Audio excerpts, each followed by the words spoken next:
Bonjour les Fly Babies, bienvenue au jour numéro 14 du programme des 31 pas de bébé de Fly Lady. Je vous récapitule ce que nous avons vu jusqu'à présent. Donc, nous avons commencé la construction d'un journal de bord avec pour le moment dedans une page d'inspiration que nous pouvons continuer au gré de nos envies, une page routine du soir avec pour le moment préparer les vêtements du lendemain, éteindre les hotspots pendant 2 minutes et faire briller l'évier. Routine du matin, s'habiller de la tête aux pieds et éteindre les hotspots pendant 2 minutes. Et comme hier, nous avions nous avions découvert la mission zone, je vous avais indiqué un lien vers le fichier qui s'appelle zone liste de nettoyage détaillé. Donc voilà, ce fichier, je l'ai inséré dans mon journal de bord. Comme ça, les fiches ne seront pas en train de traîner sur un hotspot. En plus de ça, nous avons vu que lorsque nous allions sur Internet, nous utilisions un minuteur pour ne pas nous laisser absorber par Internet. Nous avons aussi placé des notes autocollantes dans la maison pour nous rappeler les pas que nous apprenons. Nous combattons les voix négatives que nous nous disons à nous-mêmes en prenant des pauses, en soufflant, en rechargeant nos batteries et on essaie de transformer toutes ces vilaines choses, ces vilains mots en quelque chose de positif. Nous avons aussi commencé à combattre le chaos dans la maison à l'aide de 2 outils. Le premier, c'est le 5 minutes de sauvetage de pièces que nous utilisons en priorité dans la pièce la plus encombrée de la maison, la pire pièce, soit si nous n'en avons plus, nous l'utilisons dans n'importe quelle pièce de la maison, une ou plusieurs. Ça sert à redonner une bonne allure générale à l'ensemble de la maison. Le deuxième outil pour combattre le chaos, c'est le 15 minutes. Alors, si c'est votre premier programme des 31 pas de bébé, c'est 15 minutes de désencombrement parce qu'on ne peut pas organiser le chaos, il faut s'en débarrasser. Donc, pour le moment, c'est 15 minutes de désencombrement. Si toutes vos surfaces planes sont désencombrées, les sols, les étagères, les meubles, les tables, vous pouvez remplacer ces 15 minutes de désencombrement par 15 minutes de zone.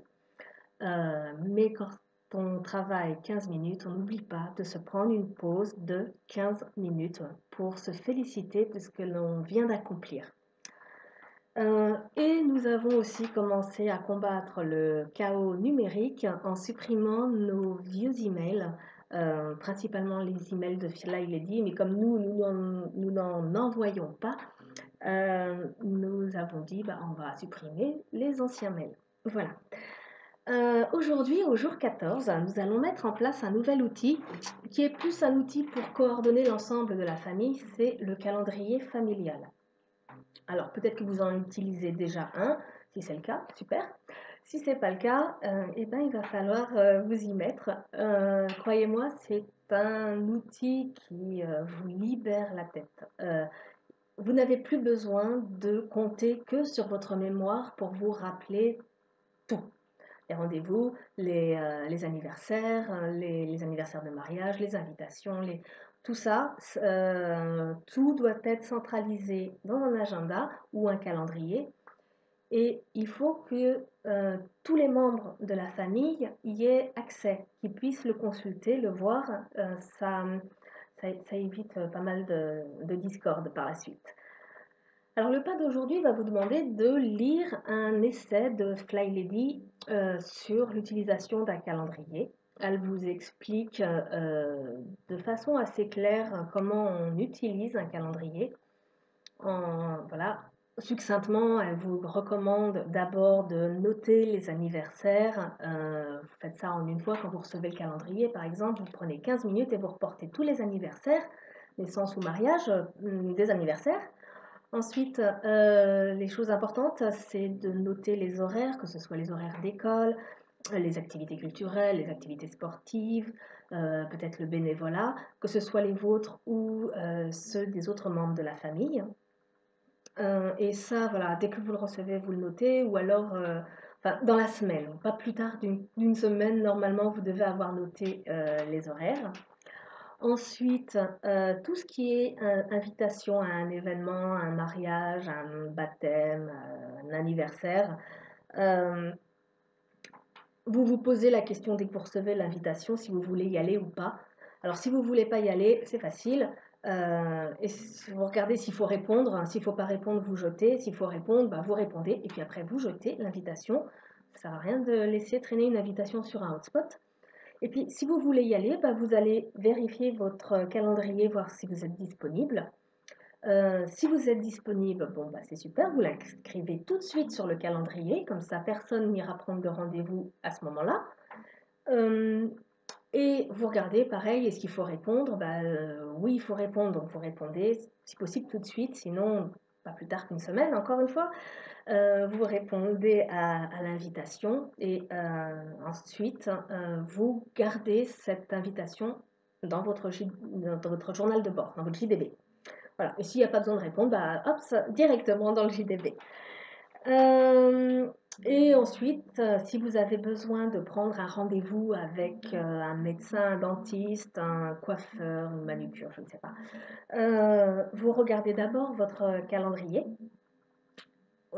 Et lorsque vous êtes en communication avec votre interlocuteur, pardon, dès que le rendez-vous est fixé, vous le notez sur le calendrier. Ça évite beaucoup d'oubli, hein. Ne notez pas sur un bout de papier pour après le noter sur le calendrier. Le but, c'est de noter tout de suite. On fait les choses qu'une seule fois, on note tout de suite sur le calendrier. Alors je dis calendrier, mais vous pouvez prendre un agenda, vous pouvez prendre ce que vous voulez, hein. Ça peut être quelque chose de numérique aussi, si les enfants y ont accès. Le principe aussi, c'est que vos enfants vous copient, prennent modèle sur vous, on leur apprend tout de suite à utiliser un calendrier. Et ce qui est assez sympa, il y a pas mal de fabricants de calendriers qui maintenant vendent leur calendrier avec des autocollants. Alors, hop, ça, je vous montre une planche d'autocollants, mais il y a plein de choses différentes. Voilà, il y a plein d'autocollants pour la vie familiale. Euh, Sachez que, donc là c'est le Mémoniac, ils vendent les autocollants aussi sans les calendriers et je pense que c'est ce à quoi je vais me tourner parce que pour moi le Mémoniac il est très bien mais j'ai pas besoin de leur recette de cuisine, leur carte de mission de semaine. Je préférerais en fait que les cases pour écrire soient plus grandes. Moi c'est ce qui me gêne avec ça. Voilà. Par contre c'est vrai que c'est sympa, c'est fourni avec des aimants donc on peut l'aimanter et moi je le mets sur ma porte d'entrée. Les gens en général ils voient pas cette partie-là, donc voilà, mais c'est sur ma porte d'entrée, comme ça mon gamin il voit les moments de la rentrée scolaire, là c'est son sport, et puis ah bah, là il m'a fait des petits dessins, hein, voilà, mais son père l'a aidé.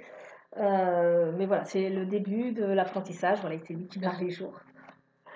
Donc voilà, l'utilisation d'un calendrier familial, c'est ce qui va permettre que la famille soit au courant de tout et ça va vous éviter pas mal de tracas par la suite. C'est vraiment un outil essentiel pour voler, pour suivre la méthode Fly Lady. Euh, voilà, je pense avoir tout dit sur l'utilisation du calendrier. Si vous avez des questions, vous n'hésitez pas. Comme d'habitude, je réponds à toutes les questions sur le groupe. Et je vous dis donc bonne fin de journée et à demain pour le 15e petit pas. Ciao ciao!